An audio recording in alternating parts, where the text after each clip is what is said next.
பல்வேறு கட்சிகளின் வேட்பாளர்களை ஆதரித்து நடைபெறக்கூடிய இந்த மாபெரும் பொதுக்கூட்டத்தில்,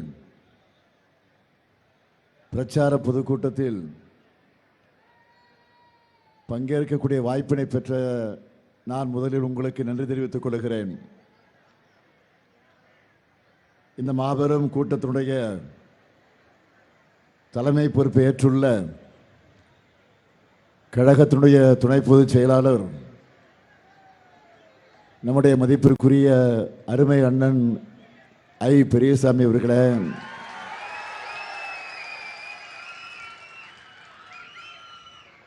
துவக்கத்தில் அனைவரையும் வரவேற்று மகிழ்ந்திருக்கக்கூடிய கிழக்கு மாவட்ட கழகத்தினுடைய செயலாளர் அருமை தம்பி செந்தில்குமார் அவர்களே,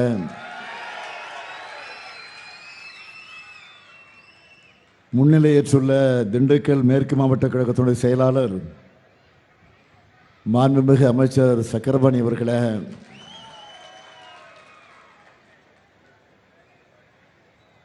மார்க்சிஸ்ட் கம்யூனிஸ்ட் கட்சியினுடைய மாநில செயலாளர்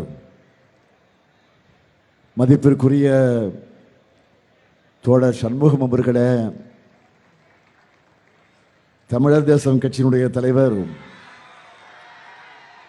திரு செல்வகுமார் அவர்களே, சட்டமன்ற உறுப்பினர் அன்புக்குரிய காந்திராஜன் அவர்களே, தோழமை கட்சிகளை சார்ந்திருக்கக்கூடிய மாவட்ட கழக செயலாளர்களே, பொறுப்பாளர்களே, நிர்வாகிகளே, செயல் வீரர்களே, திண்டுக்கல் ஒருங்கிணைந்த மாவட்டத்தினுடைய கழக முன்னோடிகளே, பல்வேறு பொறுப்புகளிலிருந்து பணியாற்றி கொண்டிருக்கக்கூடிய தோழர்களே, பல்வேறு அணிகளை சார்ந்திருக்கக்கூடிய அமைப்பாளர்களே, துணை அமைப்பாளர்களே, மதச்சார்பற்ற முற்போக்கு கூட்டணியில் அங்கம் வகிக்கக்கூடிய செயல் வீரர்களே, பெரியோர்களே, தாய்மார்களே, வணக்கத்திற்குரிய வாக்காளர் பெருமக்களே, என் உயிரோடு கலந்திருக்கக்கூடிய தலைவர் கலைஞர் அவர்களின் உயிரினும் உயிரான அன்பு உடன்பிறப்புகளே, உங்கள் அனைவருக்கும் என்னுடைய அன்பான வணக்கம். வெற்றி செய்தியோட வெடியை போட்டுட்டு தான் இங்கே வந்திருக்கிறேன்.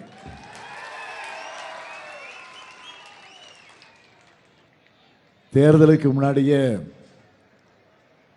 என்டிஏ கூட்டணி மண்ணை கவி இருக்கு. இது சாதாரண வெற்றி அல்ல. இன்னும் 100 ஆண்டு கழிச்சும் வரலாற்றில் நின்று பேச போற வெற்றி. ஆணவ பாஜகவினுடைய வீழ்ச்சியை தமிழ்நாடு தொடங்கி வச்சிருக்கு. தமிழ்நாடு போராடும், தமிழ்நாடு வெல்லும்னு சொன்னேன். இன்று தமிழ்நாடு வென்றிருக்கு.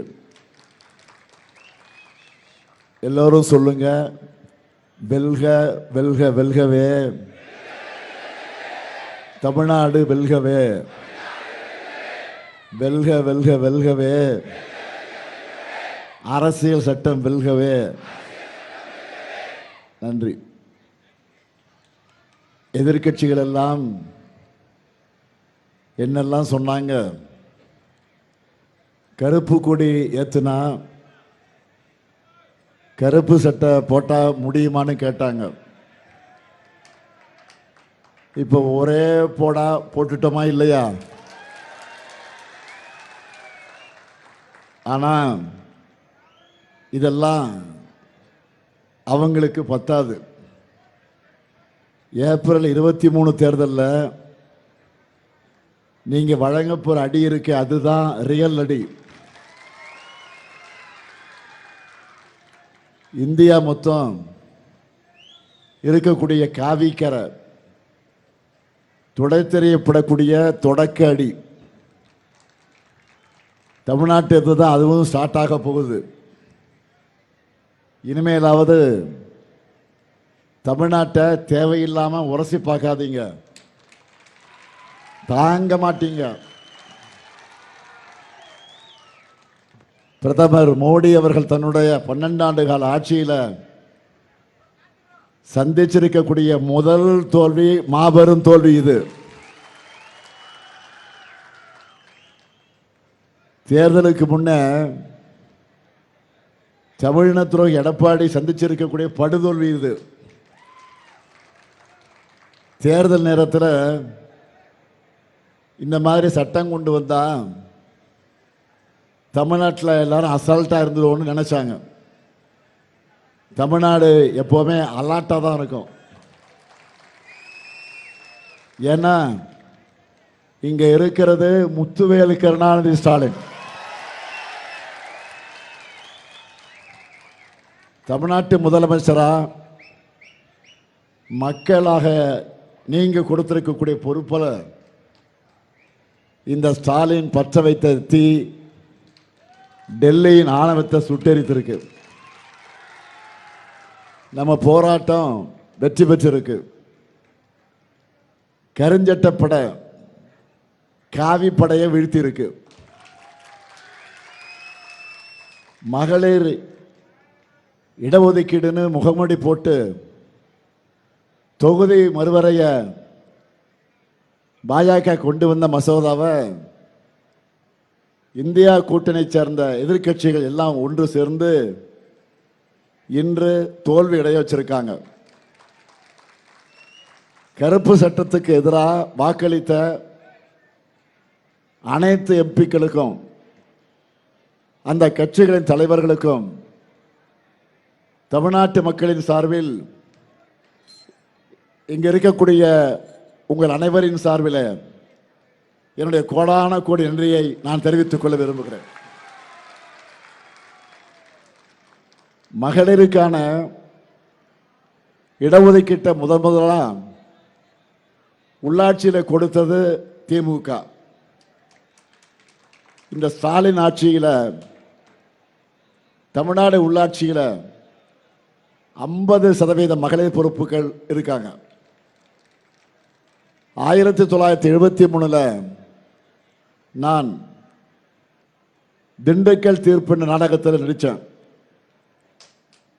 இன்னைக்கு திண்டுக்கல் வந்த நேரத்தில் தமிழ்நாட்டுக்கு சிறந்த தீர்ப்பு கிடைச்சிருக்கு.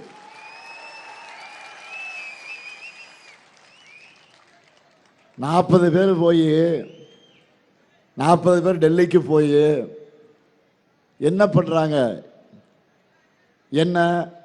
அப்படின்னு எடப்பாடி கேட்டார். இப்போ பார்த்தீங்களா, நம்ம தமிழ்நாட்டு எம்பிக்கள் பார்லிமெண்ட்ல பாஜக காரங்களை பந்தாடிட்டு வந்திருக்கிறாங்க. இதுவே அதிமுக அடிமைகள் அங்கே போயிருந்தா என்ன பண்ணியிருப்பாங்கன்னு உங்களுக்கே நல்லா தெரியும். கருப்பு சிவப்பு பட கடைசி சொட்டு ரத்தம் இருக்கும் வர விடாமுயற்சியா தமிழ்நாட்டுக்காக போராடும். இப்ப சொல்லுங்க, இந்த மண்ணில் யார் ஆட்சி வேணும், யார் ஆட்சி தொடரணும், யார் ஆட்சி தொடரணும்? 200 தொகுதிகளுக்கு மேல எந்த அணி வெல்லணும்? தமிழ்நாடு அணியா டெல்லி அணியா? தமிழ்நாடு அணியா டெல்லி அணியா? திண்டுக்கல் வீரத்தினுடைய விளைநிலம்.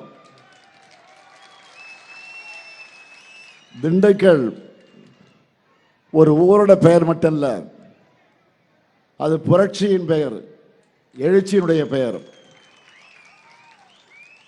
பிரிட்டிஷ் படைகளுக்கு எதிராக போராடி கணவனை இழந்த பிறகும் பச்சை குழந்தை கையில் வச்சுக்கிட்டு போராடின வேலுநாச்சியாரும் மானங்காத்த மருந்து சகோதரர்களும் தன் அண்ணன் வீரபாண்டிய கெட்டவனை தூக்கிலிட்ட பிறகு பிரிட்டிஷ் படைகளை எதிர்த்த தம்பி ஊமத்துறையும் அடுத்த கட்ட போராட்டத்தை நடத்த திட்டமிட்ட ஊர் இந்த திண்டுக்கல். ஆன்மீகமா கோட்டை மாரியம்மன் பழனி ஆண்டவர், சுற்றுலா குளுகுளு கொடைக்கானல் சிலு சிலு சிறுமலை, சாப்பாடா தனித்துவமான பிரியாணி, எல்லாத்துக்கும் மேல காவலுக்கு ஃபேமஸான திண்டுக்கல் பூட்டு. இன்னைக்கு தமிழ்நாட்டோட உரிமைகளையும் திருடிட்டு போலான்னு நினைச்சாங்க.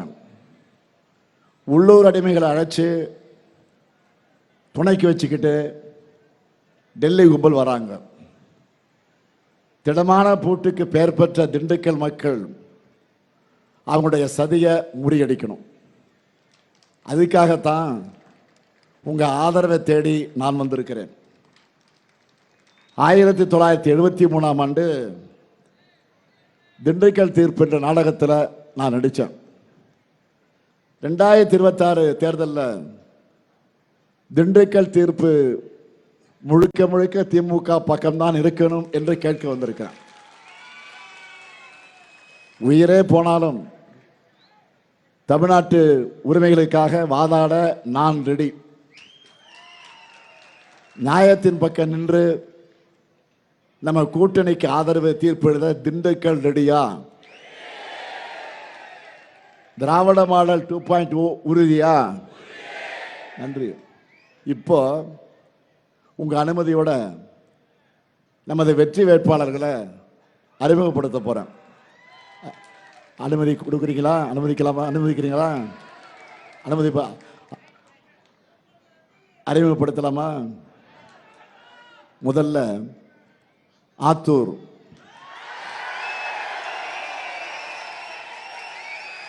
சட்டமன்ற தொகுதி நமது வெல்லும் வேட்பாளர், எல்லாராலும் அன்போடு ஐபி ஐபி என்று அழைக்கப்படக்கூடிய ஐ பெரியசாமி அவர்கள். திண்டுக்கல் மாவட்டத்தையே திமுக நாங்கள் ஐபி மாவட்டம் தான் சொல்லுவோம். எதிரிகளுக்கு ஐபி பேரை கேட்டால பிபி எகிறோம் இல்லையா? அந்த அளவுக்கு ஆளுமை திறன் கொண்டவர். கழகத்தையும் சரி, அவர்கிட்ட கொடுத்த துறையும் சரி, இந்த மாவட்டத்தையும் சரி பெரிய அளவில் வளர்த்த ஐ பெரியசாமி அவர்களுக்கு உதயசூரன் சின்னத்தில் வாக்களிக்கணும். அடுத்து ஒட்டஞ்சத்திரம் தொகுதி நமது வெல்லும் வேட்பாளர் அமைச்சர் அர சக்கரபாணி அவர்கள். ஐபி அவர்களுடைய உடன்பிறவா தம்பி சக்கரபாணி அவர்கள். இந்த மண்டலத்தை ஐபியோடு சேர்ந்து வளர்த்து வரக்கூடியவர். மாவட்ட செயலாளர், மண்டல பொறுப்பாளர், மாண்புமிகு அமைச்சர் என மூணையும் மிக சிறப்பாக செயல்படுத்தி காட்டக்கூடியவர். செயல்படுத்தி காட்டிக்கிட்டு இருக்கார். பேரு தான் அர சக்கரபாணி, ஆனால் உழைப்பால ஒரு முழு சக்கரபாணி. அவருக்கு உதயசூர சின்னத்தில் வாக்களிக்கணும். அடுத்து திண்டுக்கல் சட்டமன்ற தொகுதி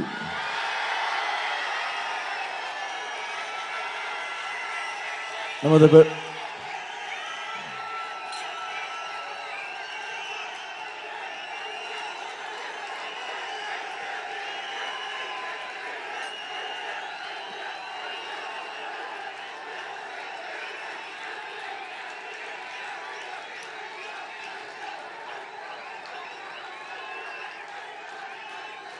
நமது வெல்லும் வேட்பாளர் ஐபி செந்தில்குமார் அவர்கள்.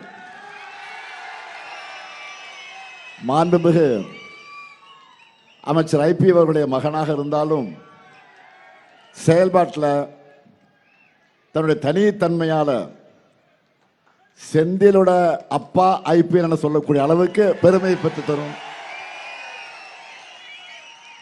என்னுடைய அருமை தம்பி, கழக தம்பி, இளைஞரணியின் துணை செயலாளராக இருந்தவர் திண்டுக்கல் கிழக்கு மாவட்ட செயலாளராக இப்போ சிறப்பாக செயல்படுகிறார். அவருக்கு உதயசூரியன் சின்னத்தில் நீங்கள் வாக்குகளை அளிக்கணும். அடுத்து நிலக்கோட்டை சட்டமன்ற தொகுதி நமது வெல்லும் வேட்பாளர் எஸ் நாகஜோதி அவர்கள். கழக குடும்பத்தை சார்ந்த நாகஜோதி விராலிமலையன்பட்டி கிராமத்தை சார்ந்தவர். மகளிர் சுய உதவி குழுக்களை உருவாக்கி அவங்களுடைய வளர்ச்சிக்காக பாடுபடக்கூடியவர். கழக தொண்டையும் மக்கள் தொண்டையும் தொடர்ந்து செஞ்சுட்டு வரக்கூடிய அவருக்கு உதயசூரியன் சின்னத்தில் வாக்கினை வழங்கணும். அடுத்து வேடசந்தூர் சட்டமன்ற தொகுதி நமது வெல்லும் வேட்பாளர் வீரா சாமிநாதன் அவர்கள். அடிமட்டத்திலிருந்து வளர்ந்தவர், மக்கள் சேவகர். வேடசந்தூர் மேற்கு, வேடசந்தூர் தெற்கு ஒன்றியத்தினுடைய செயலாளர். அவருக்கு உதயசூரியன் சின்னத்தில் வாக்கினை வழங்கிட வேண்டும். அடுத்து பழனி சட்டமன்ற தொகுதி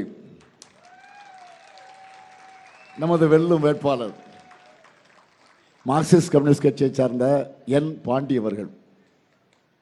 இந்திய ஜனநாயக வாலிபர் சங்கம் மூலமாக அரசியல் பணியை தொடங்கியவர். தமிழ்நாடு விவசாய சங்கத்துடைய மாவட்ட செயலாளர், கரும்பு விவசாய சங்கத்துடைய மாநில பொதுச் செயலாளர், இது போன்ற பொறுப்புகளை வகித்தவர். சிபிஎம் கட்சியோட மாநில செயற்குழு உறுப்பினர், மக்களுக்காக போராடி சிறை சென்றவர். அவருக்கு அறிவால் சுத்தியல் நட்சத்திரம் சின்னத்தில் வாக்களிக்கணும். அடுத்து நத்தம் சட்டமன்ற தொகுதி நமது வெல்லும் வேட்பாளர் கே செல்வகுமார் அவர்கள். தமிழர் தேசம் கட்சியுடைய வீரமுத்திரையர் முன்னேற்ற சங்கத்துடைய தலைவர், வழக்கறிஞர். முத்திரைய சமுதாய மக்களோட நலனுக்காக, அவங்களுடைய உரிமைகளுக்காக குரல் கொடுத்து வரக்கூடியவர். நமது கூட்டணிக்கு வலு சேர்க்க வந்திருக்கிறார். அவருக்கு உதயசூரியன் சின்னத்தில் வாக்கினை வழங்கிட வேண்டும். இந்த வேட்பாளரை வெற்றி 100% உறுதியா? நன்றி. வேட்பாளர் உட்காரலாம். உங்க சீட்டு கன்ஃபார்ம் ஆயிடுச்சு. உட்காருங்க.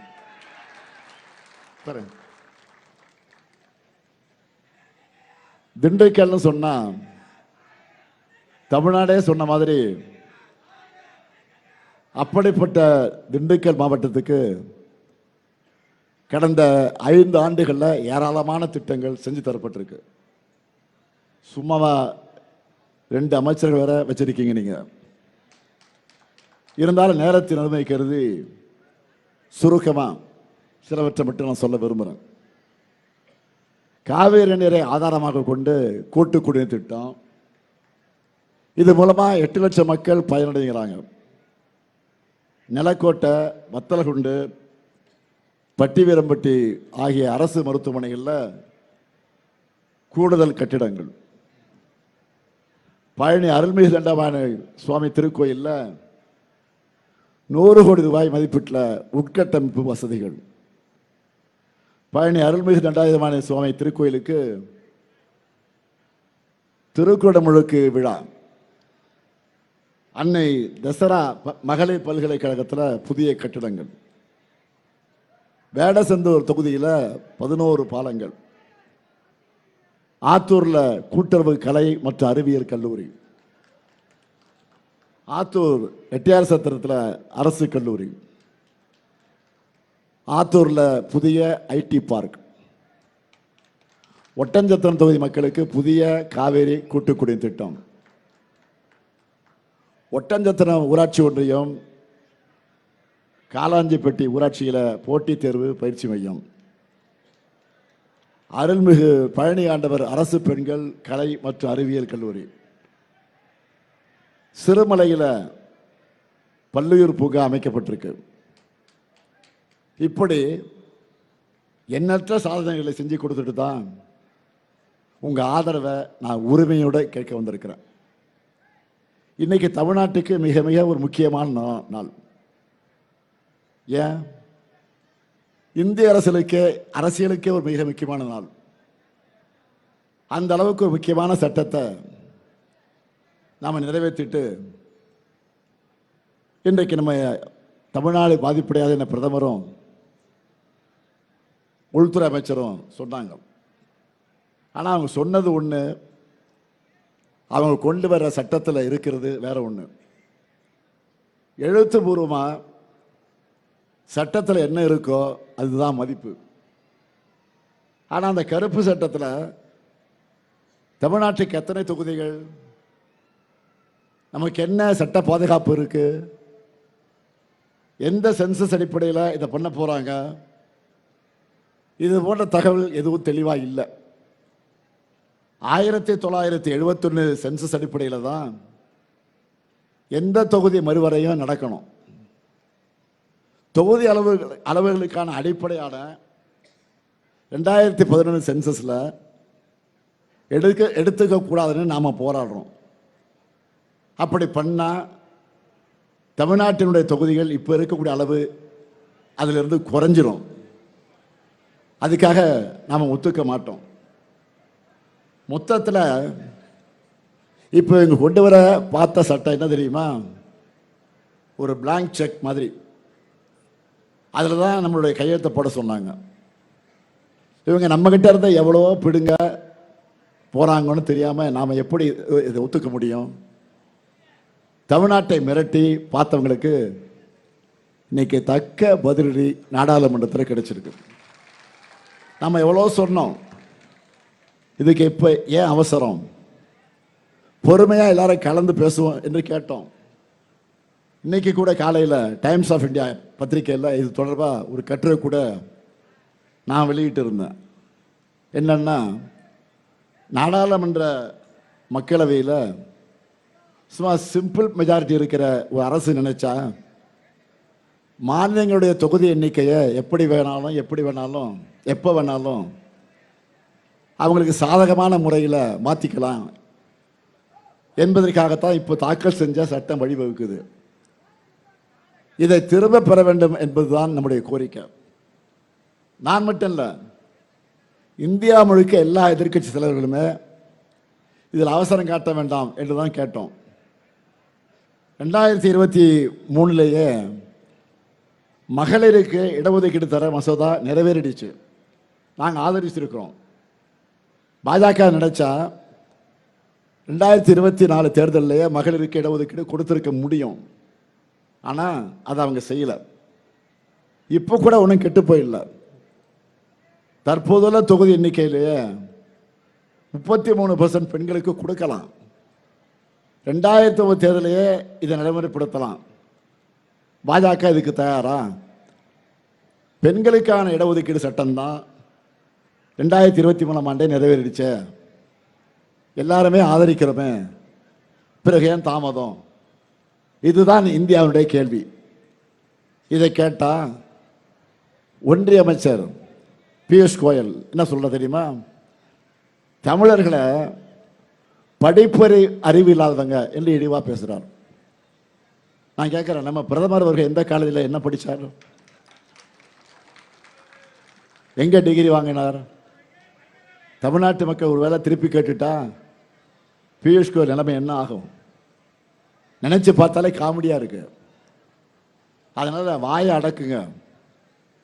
தொகுதி மறுவரைய தமிழர்கள் அரசியல் உரிமை போறது, தமிழர்கள் சொந்த நாட்டிலேயே அதிகாரம் இல்லாத அகதிகளாக ஆகாம தடுக்கக்கூடிய போறது. அதில் இன்னைக்கு நாம வெற்றி பெற்றிருக்கோம். இவ்வளவு முக்கியமான ஒரு பிரச்சனையில் தமிழ்நாட்டில் ஒரு அடிமை மட்டும் எதுவும் பேசாமல் இருந்தார். யாரு? பழனிசாமி அவர்கள். பழனிசாமி அவர்கள இப்போ என்னாச்சு பார்த்தீங்களா?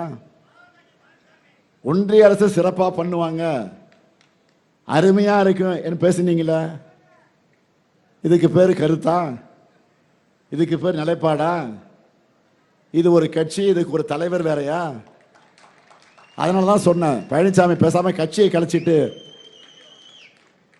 நீங்கள் பாஜக போய் சேர்ந்துருங்க. பத்துத்தோழி பழனிசாமி அவர்களை, உங்கள் ஓனரை டெல்லியில் வச்சு வீழ்த்திருக்கும் இந்த நேரத்தில் உங்ககிட்ட மக்கள் கேட்க ஆசைப்படுற 10 கேள்விகளை இப்போ கேட்க போகிறோம் உங்களிடத்தில். முதல் கேள்வி, திருவள்ளுவருக்கு காவி அடிப்பது, மும்மொழி கொள்கை, தேசிய கல்விக் கொள்கையில் உங்கள் நிலைப்பாடு என்ன? இந்திய உள்ளே விட்டாதான் 2000 கோடி ரூபாய் கல்வி நிதி எனும் தர்மேந்திர பிரதான் கருத்தை ஏற்கிறீங்களா? அப்படி இல்லை என்றால் பாஜக தலைவர்களை மேடையில் வச்சுக்கிட்டு அதை சொல்ல முடியுமா? இதான் முதல் கேள்வி. ரெண்டாவது கேள்வி, நீட் விலக்கு நிபந்தனையோடு தான் திமுக கூட்டணி வச்சிருந்தது. உங்களால் ஏன் தமிழ்நாட்டுக்கு நீட் விலக்கு தந்தால்தான் பாஜக கூட்டணியின நிபந்தனை விதிக்க முடியல? அடுத்து மூணாவது கேள்வி, கிறிஸ்தவ மக்களுக்கு எதிராக FCRA சட்ட திருத்தம் பற்றி உங்களோட நிலைப்பாடு என்ன? உங்களுக்கு தான் கூட்டணி வேற கொள்கை வேறன்னு சொல்றீங்களா? உங்களால் இப்போ தைரியமாக இதை எதிர்க்க முடியுமா? நாலாவது கேள்வி, ஒரு கற்பனைக்காக சொல்கிறேன். NDA கூட்டணி வெற்றி பெறுது என வச்சுக்கிட்டா தமிழ்நாட்டில் அதிமுக ஆட்சி தான் அமையும்னு பாஜக தலைவர்கள் உறுதி கொடுப்பாங்களா?